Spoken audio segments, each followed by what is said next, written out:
This year, according to Dr. Max Watcha, 2.46 school shootings will occur.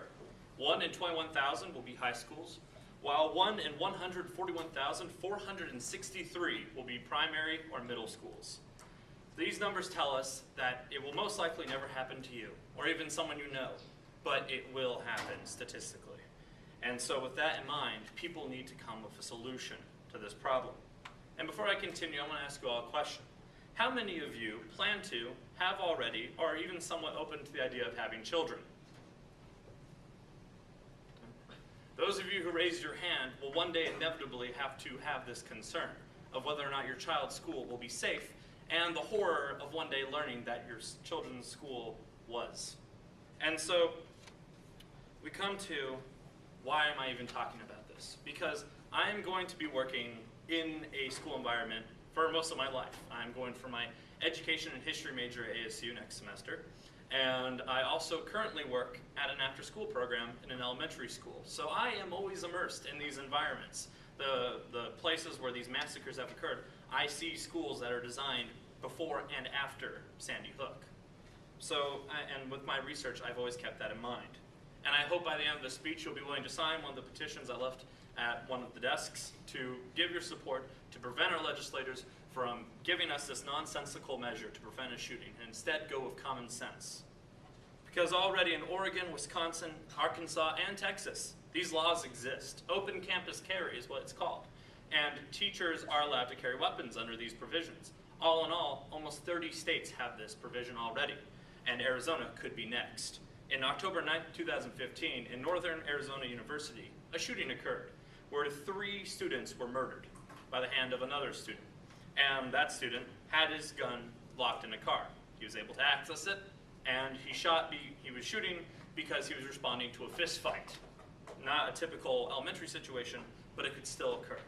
And according to 2000 to 2014 FBI report on active shootings in the United States, only 3% of all shootings were resolved by a good guy with a gun, as in a potential victim or civilian or standby person who had a weapon, who was not law enforcement. Only 3% of all shootings, think about that, for the past 15 years. That's a small number. The actual number is 5.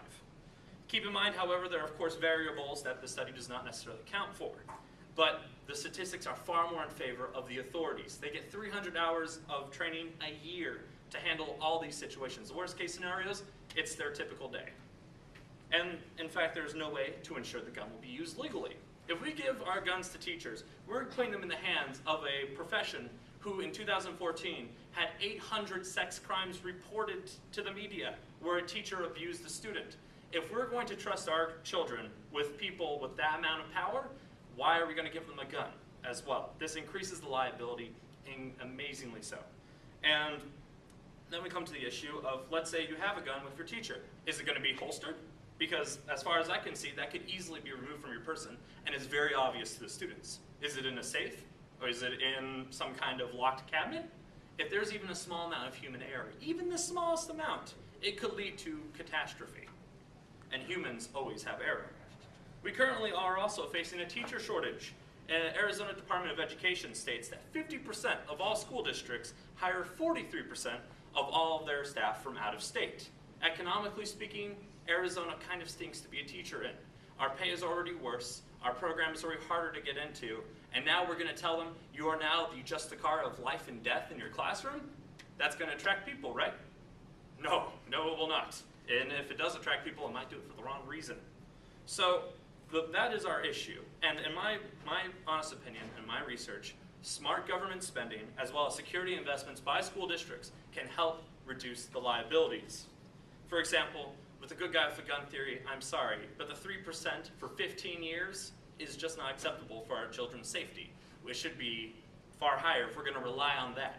And if you have a gun when a shooting occurs, you're going to take more risks than you should. You're going to end up potentially increasing the risk of lives being lost, be it your own or other children. Whereas if we had a better police response at schools, trained professionals who already trust with a weapon, then we will have a better, reduced liability. And then of course, with the presidency, the Obama administration on January 16, 2013, stated it would be giving $150 million to school districts, money that could be used to hire resource officers, counselors, and also invest in better police response, as well as some basic security investments to protect their schools. And each school district is different. Some may invest in the renovations, some may invest in the police, or even a simple door jam. So what we come to is a very interesting situation where we have a knee-jerk reaction to a terrible issue. And that knee-jerk reaction is very NRA-esque, if you ask me. It's adding more guns will not necessarily reduce the amount of shootings. While we may reduce our chance of shootings from an outside source, we inherently increase the amount of shootings from an internal source, be it from a teacher or from a student. And so there are far better common sense solutions to this issue, because the issue is real that gun-free zones attract shooters like flies to an open flame. And I hope that by signing our petition, we can find a better solution to this real and serious problem. Because on December 14th, 2012, Adam Lanza attacked Sandy Hook Elementary School. By the end of 9 minutes, 20 children were dead, 6 adults were also killed. The thing that stopped the shooter was not even a policeman with a gun. It was barricaded doors. It was doors that were locked. It were people hiding under desks, and it was also the sacrifice of some courageous individuals, such as Jesse Lewis, a first grader, who yelled to his classmates to run for safety while Adam Lanza was staring down him with a gun. He looked in his face as his life was taken. And because of his sacrifice, people were saved.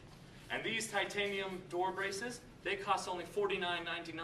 That is cheaper than the doors they're attached to. And once that simple thing is put in place at the base of the door, not even a professional battering ram can bash through it. With that device, the shooter would not be able to enter the building, would not be able to enter the room and wreak havoc. And so to prevent another travesty, to prevent another scene like this in front of your child's school, we should invest in a solution, yes, but it should be a solution that will not inherently increase the liability, will not inherently make your children's lives more dangerous, and will not inherently put the teacher and student relationship at further risk of abuse.